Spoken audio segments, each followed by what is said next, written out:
سے ایک بات سن رکھی ہے جس کی تصدیق یا تردید علی بھائی سے مطلوب ہے، اور وہ ہے عصر کے بعد نماز پڑھنے کا ایشو۔ کیا نماز عصر کے بعد کوئی نماز مثلا نفل یا قضا نماز پڑھنا واقعی منع ہے؟ اسی طرح فجر کے بعد کوئی نماز پڑھنا مکروہ ہوتا ہے، اور رات کو 12 بجے زوال کا ٹائم ہو جاتا ہے جس میں نماز پڑھنا گناہ کا کام ہے۔ پلیز ان تمام باتوں کی وضاحت فرما دیں۔ دیکھیں، ان ساری باتوں کی میں نے وضاحت وقتاً فوقتاً کی ہے اسکیٹرڈ فارم کے اندر۔ آپ بنیادی بات سمجھ لیں کہ 3 اوقات ایسے ہیں جن میں مطلقاً نماز پڑھنا منع ہے۔ صحیح بخاری اور صحیح مسلم کی متفق علیہ حدیث ہے کہ جب سورج نکل رہا ہو تو اس وقت کوئی نماز نہ پڑھو یہاں تک کہ وہ مکمل طور پر نکل آئے، یعنی اس کی جو ٹکیا ہے نا، جب وہ طلوع ہو رہی ہو نا تو اس کا کنارہ جب نظر آئے نا، تو جب تک وہ کنارے کے بعد پوری ٹکیا باہر نہ آ جائے۔ یہ جو کہتے ہیں نا جی 20 منٹ، یہ تو خود ہی انہوں نے کیا ہوا ہے، ٹھیک ہے، وہ تو بلند بہت ہو جائے افضل وقت ہے، باقی اصل مکروہ وقت وہ ٹکیا کے نکلنے کا، یہ واضح الفاظ ہیں۔ اور جب غروب ہو رہا ہو تو وہ جب ٹکیا جب غائب ہو رہی ہو اس وقت آپ نے نماز نہیں پڑھنی۔ اور تیسرا وقت ہے جب وہ سینٹر میں ہو، بخاری مسلم کے الفاظ ہیں، یعنی اگر صبح سورج جو ہے وہ نکل رہا ہے نا آج کل آلموسٹ 6:20 پہ، اور غروب ہو رہا ہے سپوز 5:20 کے اوپر، تو اس پورے ان دونوں ٹائم کے درمیان جو یہ بن رہے ہیں آپ کے 11 گھنٹے، اس کا جو سینٹر کریں گے نا تو وہ ایگزیکٹ سینٹر میں جب سورج ہوتا ہے نا تو اس کو کہتے ہیں دحوہ کبریٰ، اس وقت بھی نماز پڑھنا منع ہے۔ اور جیسے ہی وہ زوال کرتا ہے مغرب کی طرف، زوال ویسے ہم غلط العام ہو گیا ہے، زوال تو کہتے ہی زور کے ٹائم کو ہے، زوال کہتے ہیں سورج کے گرنے کو، جیسے وہ مغرب کی طرف گرتا ہے نا تو وہ زہر کا وقت داخل ہو جاتا ہے، اسے کہتے ہیں زوال آفتاب۔ اور رات کو تو زوال ہوتا ہی نہیں ہے، رات کو سورج ہی نہیں ہوتا، سورج تو مغرب کے وقت گر کے ختم ہو چکا ہوتا ہے ود رسپیکٹ ٹو زمین، یعنی وہ کہیں اور طلوع ہوا ہوتا ہے۔ میں سائنٹیفک پوائنٹ آف ویو سے ڈسکشن نہیں کر رہا، میں ریلیٹیولی ڈسکشن کر رہا ہوں۔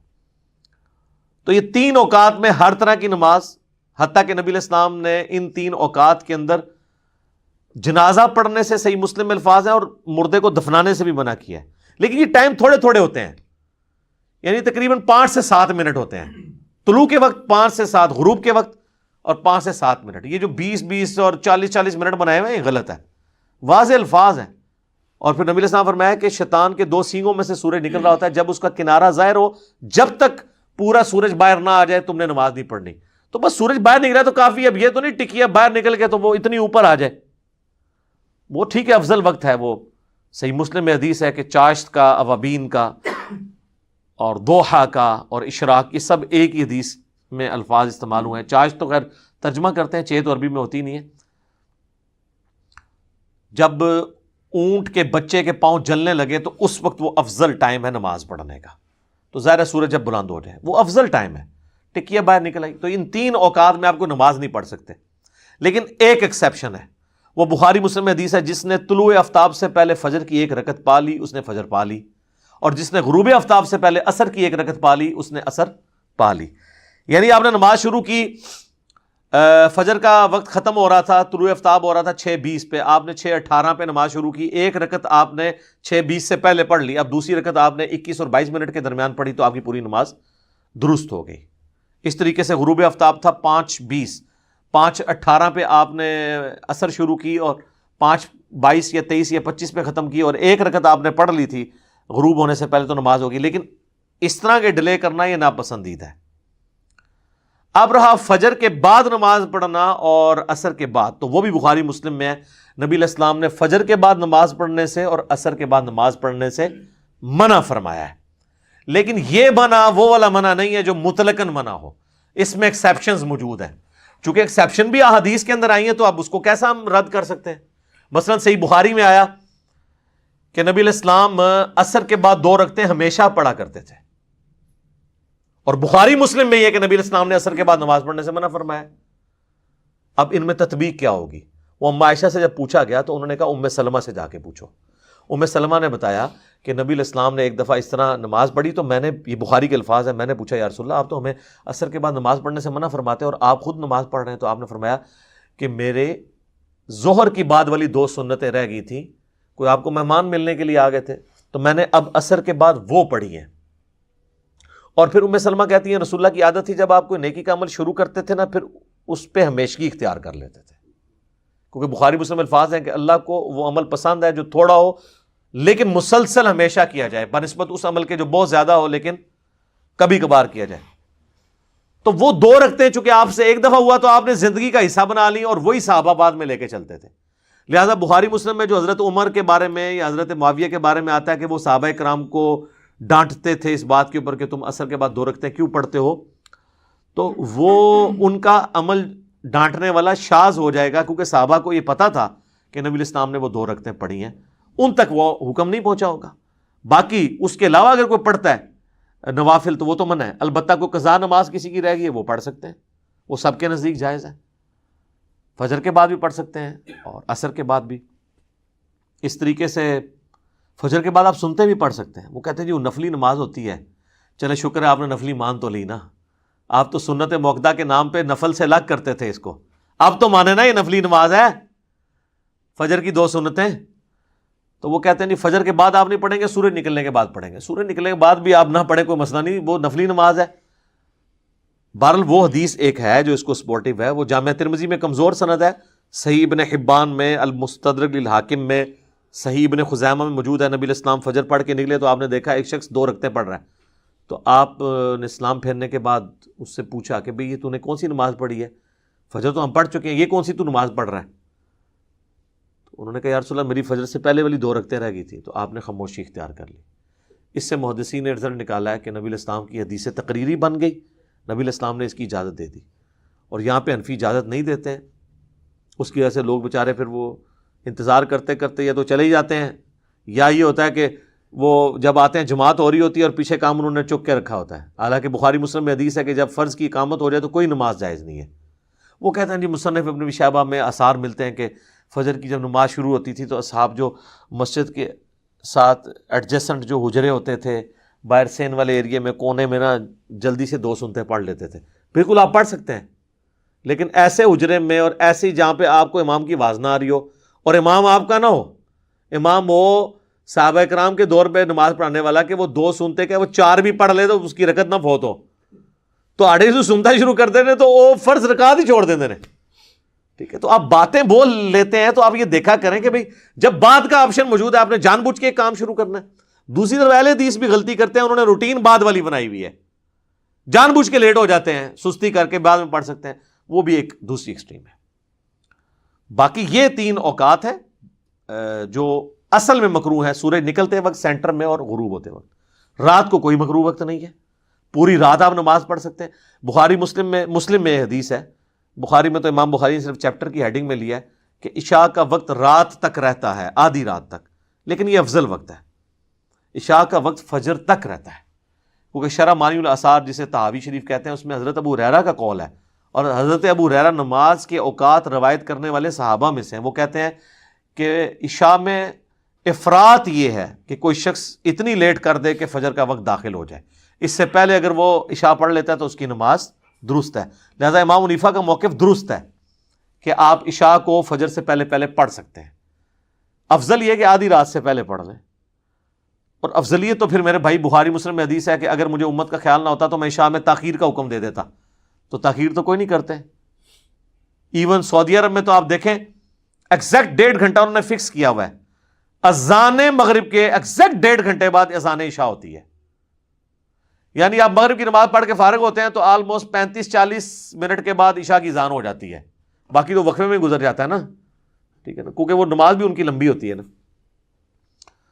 تو اس لیے آپ دیکھیں مغرب سے عشاء لوگ اعتکاف کرتے ہیں حرمین کے اندر، مکے میں اور مدینے کے اندر، تو اب ان سے کوئی پوچھے کہ افضل وقت ہے تو وہ کہیں گے یار ہم وہ افضل ہی ہے نا، کیا مطلب ہم تو امت کی آسانی دیکھ رہے ہیں۔ اور دوسری طرف فجر کی نماز یہ اندھیرے میں پڑھاتے ہیں، اور اگر کوئی تھوڑا سا لیٹ پڑھ لے وہ کہتے ہیں اس نے سنت چھوڑ دی ہے، تو وہاں نہیں آپ کو خیال آتا۔ عشاء پہ آپ کو سنت آپ چھوڑتے ہیں، فجر پہ حنفی چھوڑ دیتے ہیں۔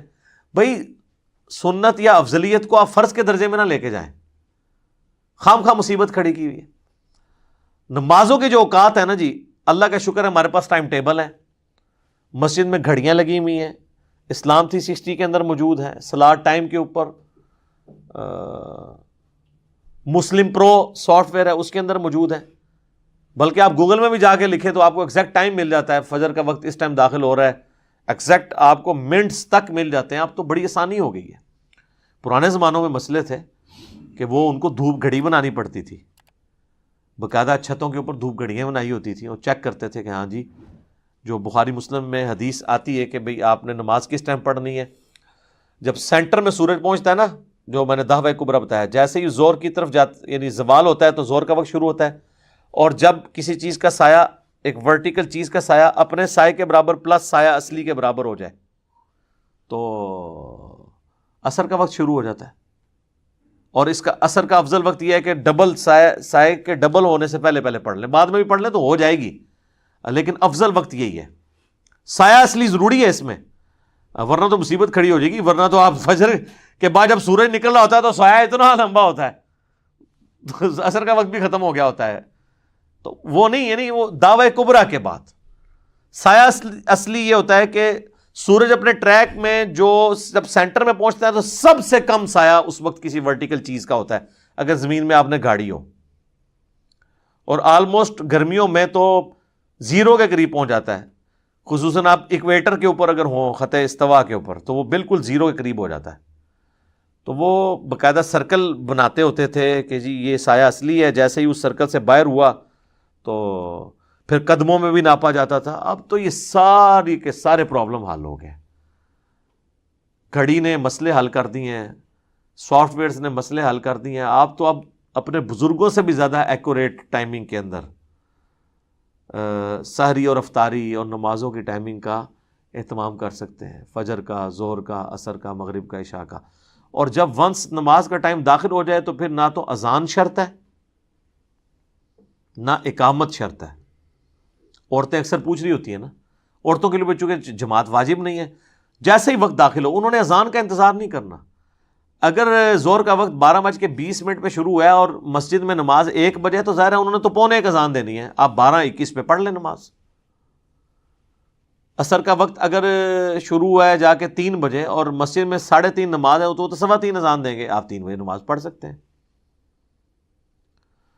تو نماز کا تعلق وقت داخل ہونے سے ہے، جماعت کا تعلق جو ہے نا اذان کے ساتھ ہے.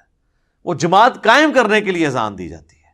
گھر میں چونکہ جماعت آپ نے قائم نہیں کرنی ہوتی، اکیلے پڑھنا ہوتا ہے، یا ایون گھر میں جماعت بھی کرانی پڑ جائے تو وہ پروٹوکول نہیں ہے جو مسجد کی جماعت کا کہ آپ نے اذان ضرور دینی ہے. بس ٹھیک ہے، ٹائم داخل ہوا آپ اقامت کہہ لیں، نماز پڑھ لیں تو کوئی مسئلہ نہیں ہوگا. تو یہ جو 3 بیسک جو مکروہ اوقات ہیں جن کے اوپر ہر نماز منع ہے، وہ سورج کی ٹکیاں نکلتے وقت 5-7 منٹ، سینٹر میں 5-7 منٹ، اور غروب ہوتے وقت 5-7 منٹ. باقی جو کم لیول کے مکروہ اوقات ہیں وہ ہے فجر کے بعد اور عصر کے بعد اس کا غروب آفتاب تک. اس میں بھی اگر عصر کی نماز رہ گئی ہو تو آپ پڑھ سکتے ہیں. باقی کوشش کریں کہ ان اوقات کے اندر جو مکروہ اوقات ہیں آپ اس میں کوئی سجدہ نہیں کریں گے، مردے کو نہیں دفنائیں گے، اور نماز جنازہ بھی نہیں پڑھیں گے. جو 3 مکروہ اوقات میں نے بتایا، اور اس وقت میں کوئی کرتا بھی نہیں ہے، سورج نکلتے وقت، ایگزیکٹ غروب ہوتے وقت اور سینٹر میں. عموماً آپ دیکھتے ہیں کہ جو جنازے ہوتے ہیں نا وہ دن کو 11 بجے ہو رہے ہوتے ہیں، یا زور کے بعد ہو رہے ہوتے ہیں، یا ایون عصر کے بعد ہو رہا ہوتا ہے. یہ نہیں ہوتا کہ مغرب کی اذانوں سے 5 منٹ پہلے جنازہ ہوگا، مغرب کے بعد ہی ہوتا ہے. تو آٹومیٹکلی یہ چیزیں سیٹ ہوئی ہوئی ہیں، یہ اسٹیبلش چیزیں ہیں اور یہ سب کو پتہ ہے. اس کے اوپر کوئی جھگڑا نہیں بنانا چاہیے مکروہ اوقات کے اعتبار سے. باقی جو عصر کے بعد والا میں نے آپ کو بتایا تھا وہ نبی الاسلام نے چونکہ ایک دفعہ شروع کر لیا تھا، لہٰذا آج بھی اگر کسی کی سنتیں رہ جاتی ہیں زور والی وہ عصر کے بعد پڑھ سکتا ہے. اس طریقے سے ایون عصر کے بعد نہیں پڑھ سکا، مغرب کے بعد پڑھ لے، دن رات میں 12 رکعتیں پوری کر لے. جو بخاری مسلم میں حدیث ہے، مسلم میں ذرا ڈیٹیل کے ساتھ ہے کہ جو فرض کے علاوہ 12 رکعتیں پڑھے گا اللہ تعالیٰ اسے جنت میں محل دے گا. اور بخاری مسلم دونوں موجود ہے. 4 زور سے پہلے، 2 زور کے بعد، 2 مغرب کے بعد، 2 عشاء کے بعد اور 2 فجر سے پہلے. یہ 12 سنتیں مؤکدہ، تاکید کی گئی سنتیں. اس کے علاوہ بھی ہیں. ترمذی میں ابن ماجہ میں حدیث ہے جو عصر زور سے پہلے 4 سنتیں اور زور کے بعد 4 سنتیں پڑھے گا، اللہ تعالیٰ اس پہ جنت اس کو عطا فرمائے گا، اس پہ جہنم حرام ہو جائے گی. اور ترمذی میں حدیث موجود ہے کہ اللہ تعالیٰ اس پہ رحم فرمائے، نبی علیہ السلام نے اس کو دعا دی ہے جو عصر سے پہلے 4 رکعتیں پڑھے. وہ تو آپ جتنی مرضی پڑھتے جائیں، اور 4 رکعتیں آپ اکٹھی بھی پڑھ سکتے ہیں اور 2 کر کے بھی. افضل ہے ویسے 2 کر کے پڑھیں، اور اکٹھی بھی صحابہ سے، مصنف عبدالرزاق، مصنف ابن ابی شیبہ میں عبداللہ بن عمر سے ثابت ہے، وہ دونوں طریقے سے درست ہیں، آپ پڑھ سکتے ہیں. تو یہ 12 رکعتیں دن رات میں ادر دین فرض ہیں. فجر کے 2 فرض، 4 ظہر کے، 4 عصر، 3 مغرب، 4 عشاء، جس پہ اجماع ہے، بخاری مسلم میں حدیث موجود ہے. جمعے والے دن 2 فرض ہیں. جمعے سے پہلے جتنی مرضی رکھتے ہیں آپ پڑھیں، جب خطیب ممبر پہ چڑھ جائے پھر 2 رکھتے ہیں، بخاری مسلم میں ہے. اور خطیب ممبر پہ نہیں چڑھا تو بخاری مسلم میں ہے، جو جتنا اللہ توفیق دے پڑھو. اور بعد میں 4 رکھتے ہیں. مسلم شریف کے الفاظ ہیں جس نے جمعے کے بعد نماز پڑھنی وہ 4 رکھتے پڑھے. 2 کر کے بھی پڑھ سکتے ہیں، 4 اکٹھی بھی پڑھ سکتے ہیں. لیکن یہ ساری نفلی عبادات ہیں، یہ آبلیگیٹری نہیں ہے. میں کہتا ہوں جو بیچاری بچے پالنے والی عورتیں ہیں ان کے لیے تو فرض پڑھنا بھی مشکل ہو جاتا ہے، تو ان کے لیے کہ وہ صرف فرض پڑھیں اور نمازوں کو جمع کر لیں، اور جمع سوری کر لیں جس پہ کسی کا اختلاف نہیں. یعنی ظہر آخری وقت میں، عصر پہلے وقت میں، مغرب آخری وقت میں، عصر پہلے وقت میں. یعنی آج کل اگر سپوز عصر کا وقت شروع ہو رہا ہے 3 بجے، 2:50 پہ ظہر پڑھ لیں، 3 بجے عصر پڑھ لیں، ایک ہی وضو سے دونوں پڑھ لیں. اور غروب آفتاب ہو رہا ہے 5:20 پہ، ٹھیک ہے، اور اس کے بعد عشاء کا وقت داخل ہو رہا ہے 7 بجے تقریباً یا 6:45 بجے، تو وہ 6:30 مغرب پڑھ لیں، 6:45 عشاء پڑھ لیں. تو وہ قریب قریب کر کے اس کو کہتے ہیں جمع سوری. جمع تقدیم اور جمع تاخیر بھی کر سکتی ہیں. ظہر کے ساتھ ہی عصر پڑھ لیں، اور عصر کے وقت میں جا کے پہلے ظہر پھر عصر پڑھیں. مغرب عشاء کو بھی اس طریقے سے جمع کیا جا سکتا ہے. چلیں اس پہ تو پھر کسی کو تھوڑے بہت ایزا ہو جاتا ہے، لیکن جمع سوری پہ تو سب کا اتفاق ہے کہ وہ اپنے اپنے وقت میں نماز پڑھ رہے ہوتے ہیں. یہ آسانیاں آپ دیں لوگوں کو تو آپ دیکھیں لوگوں نے تو نماز شروع کر دی ہے. کئی عورتیں انہوں نے نماز شروع کر دی کہ جی یہ تو نماز بڑی آسان ہو گئی پڑھنی. جب آپ دن رات میں 17 رکھتے ہیں ٹوٹل جو اللہ نے آپ سے پوچھنی ہے، اور آپ نے صرف عشاء کی 17 بتائی ہوئی ہیں. سر یہ ایک دن عشاء کی 17 رکھتے کو پڑھے گا، دوسرے دن تو کہے گا یار واقعی نماز بہت مشکل کام ہے. تو ہم یہ پوچھتے ہیں صحابہ کرام یہ ساری پڑھتے تھے؟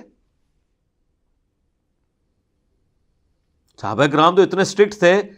بخاری اور مسلم دونوں میں حدیث ہے، عبداللہ بن عمر نے سفر میں 2 فرض پڑھے ظہر کے، 2 عصر کے، اور اپنے خیمے میں واپس آئے تو دیکھا لوگ جو ہے نا ابھی بھی نماز پڑھ رہے ہیں. تو آپ نے کہا یہ لوگ کیا پڑھ رہے ہیں؟ کہا کہ جی سنتے ہیں پڑھ رہے ہیں، انفی ہیں یہ میں نے کہا ہے یہ بخاری مسلم الفاظ ہیں. حضرت عبداللہ بن عمر کہتے ہیں کہ یار اگر یہ سنتے ہی پڑھنی ہوتی تو میں ظہر کے 4 فرض نہ پڑھ لیتا جو میں نے 2 پڑھے ہیں. کٹی وٹی پھکی دی تھی انہوں نے کہ اللہ نے فرض کٹا کے 4 تو 2 کرتے نے، تجھے سنتا نال پھر بھی جوڑیاں ہوئی ہیں.